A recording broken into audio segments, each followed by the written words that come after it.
주께서 너희를 용서하신 것 같이 너희도 그리하고 이 모든 것 위에 사랑을 더하라. 이는 온 자에게 매는 띠니라. 아멘. 기도할 때도 잠깐 언급을 했습니다마는 내가 누구냐라고 하는 이 자기 정체감, 자기 존재감, 이것이 어떠냐에 따라서 그 사람의 삶의 자세가 달라지는데, 어떤 철학자가 내가 누군가 하는 것을 골똘히 생각하며 가다가 지나가는 사람하고 딱 부닥쳤습니다. 부닥치면서 이 사람아, 눈도 없어. 도대체 뭘 보고 다니는 거야? 당신은 도대체 누구요? 그랬더니 그 사람이 하는 말이, 글쎄요, 내가 누군지 나도 잘 모르겠습니다 라고 대답했다라고 하는 그런 이야기가 있습니다. 내가 누구냐라고 하는 것을 어떻게 평가하느냐, 여기에 따라서 서두에 말씀드렸던 것처럼 삶의 자세뿐만이 아니라 사람이 불행해지기도 하고 행복해지기도 합니다.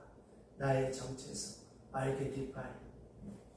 그러니까 우리가 우리 자신을 생각할 때 항상 정확하게 진실하게 나라고 하는 존재를 바로 평가할 수 있을 때 나의 값을 알 수가 있고, 또 내가 어떻게 행동해야 되는가 하는 것에 대한 답이 나올 수 있습니다.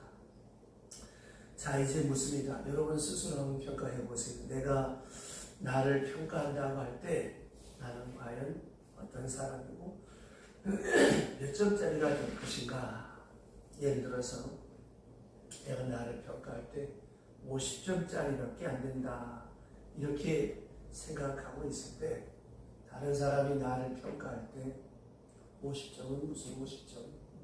당신이 20점밖에 안 된다, 이렇게 평가하면 어떻습니까? 기분이 나쁘죠. 불만이 생기죠. 또 내가 이렇게 50점짜리는 정도가 된다고 생각하는데 왜 사람들이 나를 그렇게 서풍으로 취급을 할까?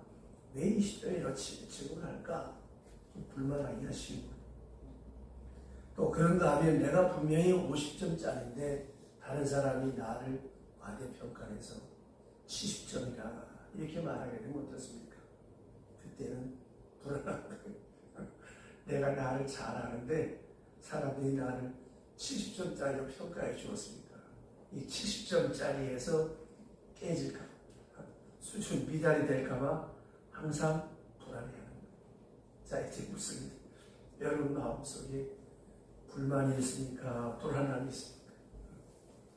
어느 쪽에 고민이 더 큽니까? 이 불안과 불만. 자기를 너무 높이 평가해놓고 늘 이렇게 잘난 체하다가 불안해하는 사람이 있는 반면에, 또 남들이 나를 너무나 비하시키고 격하시킨다고 해서 기분 나쁘다고 불안해하는 사람이 있습니다. 그러니까 항상 우리가 생각할 때 내가 나를 평가하는 것과 다른 사람이 나를 평가하는 것이 꼭 같을 수는 없습니다. 어디 이게 똑같을 수가 있겠습니까? 내가 나를 생각할 때 똑같이 평가하기도 내 스스로가 어려운데 하물며 다른 사람이 어떻게 나를 제대로 평가해 줄 수 있겠습니까? 그렇게 기대할 수는 없는 것이죠. 그러니까 넘치게 평가하고 과대하게 평가해서 이 불안한 마음을 만들기도 하고, 너무 또 낮게 평가해서 나를 불만스럽게 할 때도 많이 있습니다. 그렇다면 이 두 가지 정점 속에서 뭘 생각해야 되겠어요? 나의 진정한 값을 다른 사람의 평가가 아니라 내 스스로가 나의 정체성을 바르게 파악해야 된다고 하는 것이죠. 남이 칭찬한다고 우쭐댈 거 없고요. 남이 나를 비하시킨다고 해서 비굴할 것도 없는 것입니다. 그러니까 내가 나를 어떻게 평가하느냐, 여기에 대한 지식, 그리고 이것이 확실하고 넉넉하게 되어지면 다른 사람의 평가에 대해서 신경 쓸 것이 없는 거예요. 누가 뭐라고 하든지 말든지 나라고 하는 사람의 값은 내가 알고 있기 때문에 거기에 대해서 연연할 필요 없어요. 누가 이런 말하고 저런 말 한다고 흔들릴 필요가 없습니다. 그러니까 내 자신에 대한 바른 정책, 바른 인식, 이것이 확실하면 흔들릴 필요가 없어요. 여러분, 그런 일이죠. 대체로 내면이 충실한 사람은 남들이 내면이라고 하기보다 성실하고 진실한 사람이라고 합시다. 그런 사람들은 남들이 누가 뭐라고 하든지 말든지 칭찬을 하든 욕을 하든 거기에 신경 쓰지 않습니다. 왜냐하면 내가 나를 아니까. 그런데 항상 미선과 가식과 그리고 성실함이 없어, 진실함이 없어. 그런 사람들은 누가 뭐라고 하면 어떻습니까? 화끈하지, 예민하지. 왜? 자기 스스로가 자기를 잘 아니까. 그래서 옷을 입을 때도 마찬가지. 넉넉한 사람은 아무 옷이나 입어도 별 문제가 없다. 우리나라에서 명품이 잘 팔리는 이유가 뭐냐면 사대주의 사상 때문에, 눈에 보이는 어떤 가시적인 것 때문에 이 명품이 잘 팔려요. 없어도 빚내서 그렇게 하고 다녀야 사람 대접받는다. 근데 있는 사람들은 안 그렇잖아요. 떨어진 청바지 입어도 패션이고 당당한데, 없는 사람은 똑같은 떨어진 청바지지만 입으면 본인이 어떻게 생각해요? 피곤해지고, 나는 돈이 없으니까 가난하니까 스스로 자기 자신을 비하시킨단 말입니다. 하나 더 예를 들을게요. 장애 잘 보고 이 병신아 싸움 나는 거예요. 멀쩡한 사람 보고 이 병신아 그러면 웃을 수밖에 없잖아요. 그만큼 내면이 허약하면, 자기 정체가 바로 되어지지 않으면 이렇게 스스로가 나약해질 수밖에 없습니다. 또 하나, 유식한 사람한테 무식한 놈하고 그러면 걸 거 묻지만, 진짜 초등학교도 못 나온 사람한테 배운 게 없이 무식한 것 그러면 화를 냅니다. 이게 다음 거예요. 우리의 내면의 문제. 내 속사람이, 내 내면이 바르게 이렇게 잘 갖추어져 있으면 누가 뭐라고 해도 거기에 대해서 흔들릴 것이 없다라고 하는 거예요. 그러니까 그만큼 나의 정체성에 대한 자신이 없다라고 하는 거예요. 자, 내가 무식하다고 칩시다. 내가 가난하다고 칩시다. 어떻습니까? 가난하다고 내가 도둑질을 했습니까? 무식하다고 해서 내가 다른 사람 비난을 했습니까? 가난할수록, 그리고 무식할수록 더 성실하고 더 정직하다면 누가 뭐라고 해도 흔들릴 게 없어요. 그러니까 자기 허약, 자기 부식, 나름대로 튼튼하면 남이 뭐라고 하든 상관이 없는, 크든 작든 잘생겼든 못생겼든 아무 상관이 없는, 남의 평판에 대해서 이렇게 신경 쓸 필요가 없는 거예요. 근데 왜 흔들리느냐? 자기 정체가, 자기 정체성이 없기 때문에 흔들리게 되고 시험에 드는 것입니다. 오늘 신 말씀은 구약으로 돌아가서 보면 그 맥락을 설명하는데, 하나님께서 아브라함을 선택하세요. 이 아브라함의 정체성은 어디 있습니까? 하나님이 선택했다라고 하는 거예요. 하나님이 아브라함을 선택했어요. 이 선택은 무엇입니까? 어떤 자격이나 여건이나 환경을 보고 택한 것이 아니에요. 무조건 일방적인 하나님의 선택. 아브라함에게 무슨 별도의 자격이나 의나 공로가 있었던 것은 아닙니다.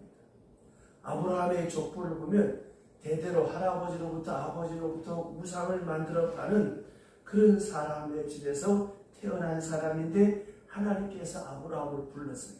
그럼 무엇입니까? 아브라함에게는 별도의 의나 공로나 선행이나 자격이 없는 거예요.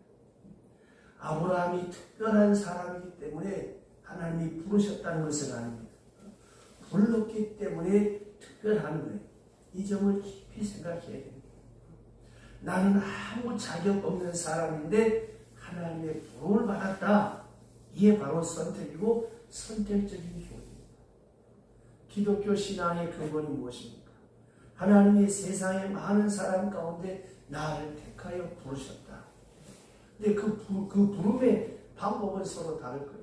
어떤 사람은 극적인 사건을 통해서, 어떤 사람은 믿는 가정에서부터, 어떤 사람은 생의 어떤 깊은 고뇌와 아픔 속에서 하나님을 발견한 사람, 또 어떤 사람은 친구의 권위 문제에서 억지로 교회 왔다가 하나님을 만난 사람, 이게 다 뭐예요? 하나님의 특별한 선택의 방법. 근데 그 선택의 방법에 나는 아무 자격이 없다고 하는 것입니다. 오직 하나님의 은혜로 내가 선택되었다고 하는 것. 자, 그것을 우리는 아브라함의 역사 속에서 봅니다. 아브라함은 그 선택받은 자의 자기 정체성을 가지고 살아가요. 나그네 생활합니다. 한평생 발붙일 만큼의 땅도 얻지 못하고 방황하며 살지만 무엇입니까? 나는 선택받은 사람이다. 나는 하나님의 특별히 선택받은 사람이라고 하는 그런 정체감, 그런 자세, 그런 믿음으로 살았다고 하는 것이죠. 요새 이런 사람을 가리켜서 지도자라고 합니다. 다른 사람에게 선한 영향력을 끼칠 수 있는 사람, 조용히 있어도 표본이 되는 사람, 말이 없어도 다른 사람에게 감동을 주는 사람, 바로 이런 사람이 지도자죠. 자, 그런 사람으로 아브라함은 한평생을 삽니다. 이것이 선택받은 사람의 모습입니다. 하나님께서 아브라함을 통해서 당신의 덕을 선정하고 아브라함을 통해서 하나님의 살아계심을 항상 나타내곤 합니다. 그래서 조금 전에 부른 찬송처럼 하나님과 동행하는 사람, 그가 하나님과 동행할 뿐더러 하나님이 그와 동행했어요. 그래서 그의 생 전체에 가서 곧 하나님이 함께 하시는 생으로, 그렇게 표준적인 증거적인 신학적으로 말하면 상징적인 그런 생을 살게 되었다는 말이고, 좀 더 깊이 말씀드리면 계시적 생을 살게 되었다라고 하는 것입니다. 그래서 그와 하나님과의 관계, 그 만남, 그 행위, 그 자체가 그대로가 하나님의 말씀이 되는 것입니다. 그래서 오늘 우리가 이 아브라함의 생애를 보면서 하나님의 말씀을 듣는 거예요. 단적으로 말하면, 엄격히 말할 때 하나님이 아브라함에게 말씀하신 것이지 엄밀한 의미에서 우리 아무에게 말씀한 것은 아니지 않습니까? 엄밀히 말하면. 그러나 우리는 이 하나님께서 아브라함에게 말씀하신 것이지만 아브라함에게 말씀하신 그 말씀을 성경을 통해서 보면서 아브라함에게 말씀하신 것이 내게 말씀하신 것으로 믿고 우리가 살아가는 것이 바로 그리스도입니다. 그러니까 아브라함의 생애 전체는 선택받은 자의 생애, 곧 계시적인 사건이요 계시적인 역사였다고 하는 걸 알아야 되고, 그 속에 무궁무진한 하나님의 말씀이 거기에 담겨져 있는 것입니다. 그래서 우리는 그 사건을 볼 때마다 하나님의 말씀을 수없이 듣게 되고 또 한평생 듣게 됩니다. 또 듣고 생각하면서 그 속에서 하나님의 말씀을 듣게 되는 것이고, 동시에 나 자신의 정체감을 발견하게 되는 것입니다. 그러니까 하나님께서 아브라함을 부르시듯이 하나님이 나를 택하여 선택하여 부르셨다고 하는 이 사실을 우리가 믿고 살아가는 것이 그리스도입니다. 그래서 오늘 본문으로 돌아가서 보면 예수 믿는 사람은 세 가지 용어로 구별되게 말하고 있습니다. 세 가지 말을 하는데 오늘 주신 말씀 12절을 눈여겨보세요. 거기 보면 선택, 거룩, 사랑, 선택받은 자, 거룩한 자, 그 다음에 사랑받는 자처럼 이 세 가지가 그리스도인의 정체성입니다. 그리스도인의 모습입니다. 이것이 예수 믿는 사람의 모습. 선택받은 자, 또 하나 뭐예요? 거룩한 자, 사랑받는 자. 이 선택. 나는 아무 자격이 없어요. 죄인이요 죄인 중에 괴수요 아무 쓸모없는 사람입니다. 하나님께서 나를 일방적으로 전적으로 강권적으로 선택했어요. 그래서 선택받은 사람은 늘 이렇게 생각합니다. 내가 예수를 믿은 것이 아니라 하나님께서 나로 하여금 예수 믿을 수밖에 없도록 나를 하나님께서 인도하셨다. 하나님이 나를 믿게 했다고 이렇게 믿습니다. 회개도 마찬가지예요. 회개도 내가 회개한 것이 아니라 하나님이 나를 꼼짝 못하게 회개하도록 만들었기 때문에 회개한다. 만약에 그렇지 않은 하나님께서 내려치시는데 내가 어떻게 하겠느냐. 자, 이 수요일 저녁 예배에 나오는 것도 그렇잖아요. 이게 그냥 되는 것입니까? 이게 은혜지. 그냥 되어지는 것이 아니죠. 많은 교회 있고 많은 성도가 있지만 그 중에 선택받은 사람, 하나님께서 그의 의지로 이 비가 오는 가운데도 나를 인도한 것이고, 나는 그 의지에 응답해서 이렇게 끌려왔고 부름받아 왔고, 이것이 바로 선택받은 자의 신앙 고백이요 선택받은 자의 모습입니다. 그러므로 여러분, 우리가 조심해야 될 것이 무엇인가 하면, 내가 선택받았다라고 생각할 때 나는 절대로 빗나갈 수가 없고 잘못될 수가 없다라고 하는 거예요. 왜 그럴까요? 내가 선택받았기 때문에 잘못되려고 하고 곁길로 가면 하나님이 내려치실 테니까. 그래서 하나님을 사랑하는 사람, 곧 그 뜻대로 부르심을 입은 사람에게는 합동하여 선을 이루는 거예요. 그러니까 선택받았다고 이 자체가 은총과 동시에 무엇입니까? 하나님께로부터 구속함을 받는. 어떤 분이 그런 질문을 했어요. 목사님, 제가 예수를 믿고 난 다음부터는 너무 불편한 게 많고, 이상하게 다른 사람은 못된 짓을 해도 별 일이 없는데 제가 가끔 삐딱하게 나가면 즉시 응답하시는 걸 보면서 제가 두려울 때가 많아요. 그러더라고요. 그래서 제가, 집사님은 참 복이 많은 사람이다. 하나님이 선택했기 때문에, 하나님이 사랑하셨기 때문에 곁길로 가지 못하도록 하나님이 막으시는 것이고, 그리고 손해본 것은 하나님께서 보상해 주실 것이다. 생각해 보시라고. 내가 죄 지으려고 하다가 잘못됐다면 보상받을 길이 없지만, 하나님 뜻대로 살려고 하다가 손해받은 것은 하나님께서 채우실 것이다. 그래서 당신이 선택받았다는 것이 분명하고, 또 하나, 남들은 다 못된 짓 해도 당신이 못된 짓 하려고 하면 내려치시는 것은 하나님이 당신을 그만큼 사랑하시는 것이다. 여러분, 그렇습니다. 이걸 아셔야 돼요. 안 믿는 사람은 갖가지 죄를 지으면서도 당분간은 그냥 삽니다. 잘 됩니다. 그러나 끝에 가서 지옥에 떨어질 거예요. 세상에서는 그럭저럭 살아요. 그러나 선택받은 자는 안 그렇습니다. 좀 더 민감하게 생각하면 한 발자국만 옆길로 나가도 하나님께서 당장 내려치셔서 꼼짝 못하게 한다는 걸 알아야 합니다.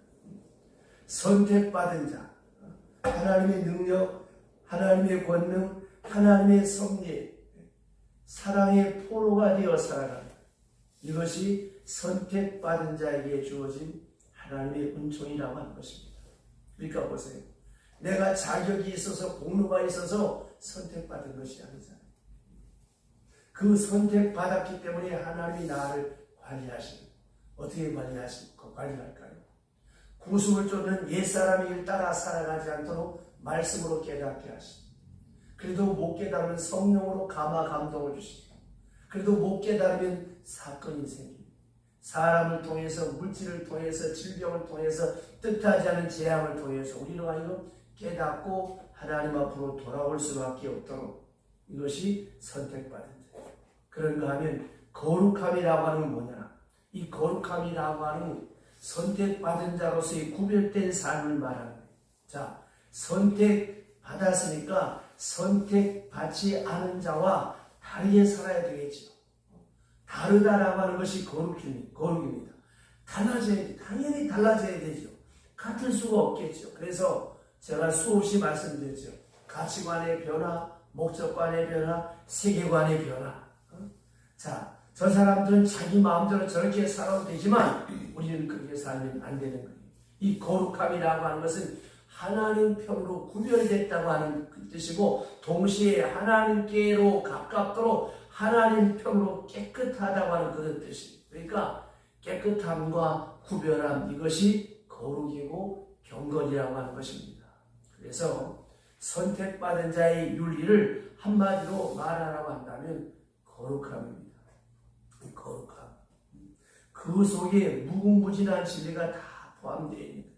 그래서 이 거룩함, 우리가 먹는 것도 자는 것도 행하는 것도 생각하는 것도 이런 잡스러운 삶을 살거나 생각하면 안 되는 것이죠. 이것이 바로 거룩함이라고 하는 것입니다. 그래서 말입니다. 예수를 믿고 나면 불성실했던 사람이 성실해져야 돼요. 정직하지 못했던 사람이 정직해져야 되고, 그리고 우리의 삶의 자리에 무엇인가 그 경건함의 자리가 묻어나는 그런 삶을 살아. 이게 구별된 성도의 삶입니다. 세상 사람과 똑같은 가치관, 똑같은 윤리관, 똑같은 목적관, 똑같은 세계관을 가지고 살면 뭐가 구별되겠습니까? 남들이 하는 좋지 못한 부덕한 말 다 한다면 뭐가 구별되겠습니까? 요새 아주 교회가 신나게 두드려 맞잖아. 드라마를 통해서 다 우리가 반성해야 되는 일이고, 아주 대놓고 교회를 아주 해집으려고 별짓을 다 하는데 오히려 감사하기도 하죠. 그래서 우리가 더 경건해야 되고 더 우리의 삶을 전전하게 살아야 돼요. 교회 강단에서 그렇게 내려치질 않으니까 세상 방송이, 언론이 우리를 내려치잖아요. 그게 원래 강단에서 선포되어야 될 내용들이잖아요. 그런 내용이 없어요. 다 복받고 잘 살아요. 그러면 복받고 잘 사는 게 그냥 되어집니까? 무슨 하나님이 알라딘의 마술에 부릅니까? 아니에요. 지금 고난주간을 지나고 있습니다. 이 고난주간을 도대체 어떻게 보내고 있는가? 참 한번 스스로들 진단해 보세요. 우리 교회뿐만 아니라 모든 교회가 그래요. 너무 배가 부른 거예요. 너무 편안한 거예요. 그럼 고난 없는 부활이 어디 있습니까? 오늘 아침에도 제가 설교하면서 어머니가 아이를 10달 동안 몸에 잉태하고 해산의 수고를 해야 새 생명이 태어나는 거예요. 근데 그 수고를 죽지 못해 마지 못해 하는 겁니까? 기쁨으로, 자원적으로, 감사하고. 불임 가정의 기도를 들어보세요. 너무나 애 같아. 몇 년 동안 애가 안 생겨. 이 방법 저 방법을 해도 안 돼. 하나님 앞에 매달 그 애절한 심정을 생각해 보세요. 그런데 덜커덕 임신이 잘 돼서 아이를 가진 거 얼마나 큰 축복입니까? 그러나 그 10달 동안 엄마는 얼마나 힘들어. 그러나 그걸 자랑으로 기쁨으로 얘기해요. 그 수고가 있어서 오늘 우리가 있는 거 아니겠습니까? 주께서 무엇 때문에 십자가에 죽으셔야 됩니까? 그 희생이 없이는 하나님의 공의가 실현될 수가 없습니다. 립 서비스 갖고는 되는 게 아닙니다. 우리 인생사가 다 그렇잖아요. 이세의 공짜가 어디 있어요? 다 애쓰고 수고해요. 애쓰고 수고한 것을 거두는 기쁨으로 살아가는 것. 그러려면 하나님의 사람으로서의 바른 믿음을 가지고 우리가 좋아하는 축복이 그냥 오겠습니까? 내가 희생할 때, 내가 헌신할 때, 그거를 자원적으로 기쁨으로. 그래서 사랑에는 뭐가 따라야 된다 해서 두 가지, 희생과 수고와 땀이 따르는데 여기에 감사가 따르지, 기쁨과 감사가 따르지 않으면 그거는 사랑이 아니에요. 병든 것이고 집착이고 자기 탐욕, 자기 욕심. 누구를 위해 희생하는데 죽지 못해 억지로 한다. 그건 병든 거지. 그를 위해서 내가 수고할 수 있음이 은총이고 내가 그렇게 애쓸 수 있으면 되게 기쁨이야. 이게 사랑이잖아. 여러분 자녀들을 위해 사는데 죽지 못하는 사람이 있어요. 그 문제 많은 거지. 그러니까 우리 모든 면에 있어서 구별된 삶을 살아요. 이게 선택받은 자의 윤리입니다. 그런가 하면 사랑받는 자처럼 행하라고 했습니다. 사랑받는 자. 여기 말씀에는 보게 되어지면 이 12절에 보세요. 사랑받는 자처럼 이렇게 되어 있는데 헬라 원문에는 에가페 메노이라고 하는 말을 쓰는데 이 헬라 말은 이 아가페 메노이라고 썼는데 이 말은 아가페의 사랑을 받은 자. 그럼 아가페의 사랑은 뭐예요?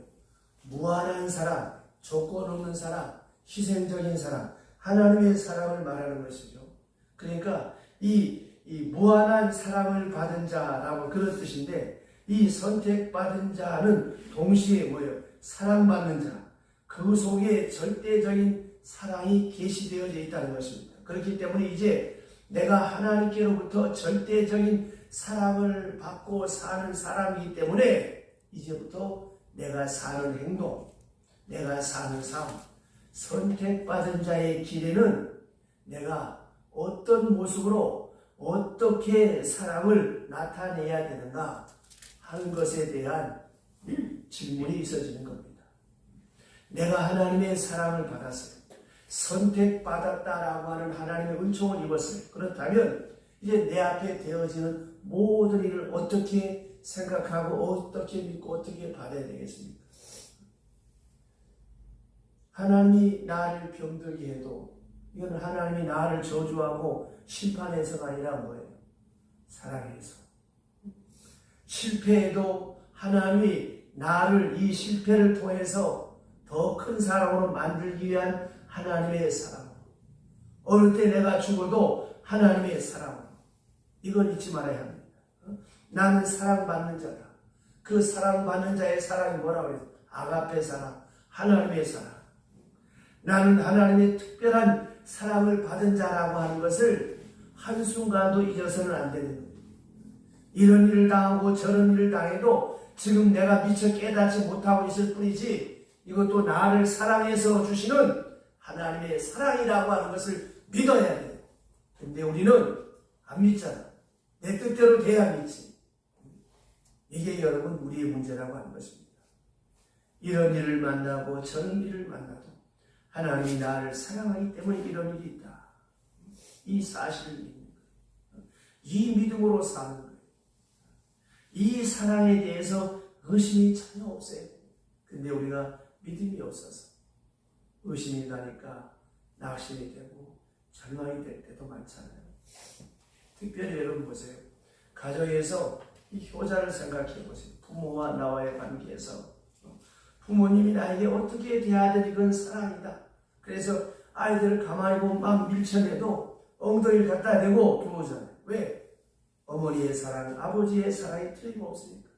우리 엄마가 나를 사랑한다. 우리 아버지가 나를 사랑한다. 우리 할아버지가 나를 사랑한다. 여기에 조금도 의심이 없으니까 주워박아도 엄마하고 품속으로 들어오잖아요. 이게 사랑받는 자예요. 반대로 이런 말에 죄송합니다. 남의 자식이 갖춥시다. 내가 입양을 했거나 전체의 자식을 키운다고 할 때 주워박아 보세요. 뭐라고 했어요? 아이고 나를 미워하는구나. 이건 뭐예요? 부모에 대한 사랑을 의심하기 때문이라고 하는 것입니다. 여러분 어떤 일을 만나도 하나님의 사람, 예수 믿는 사람은 하나님이 사랑해서 내게 이 고난이라고 하는 보따리 뒤에 이 눈물이라고 하는 아픔 뒤에 영롱한 보석 같은 하나님의 선물을 예비하고 있다고 하는 사실을 꼭 믿으시기를 바랍니다. 아멘. 그래서 선택받은 자, 하나님의 사람은 어떠해야 되느냐?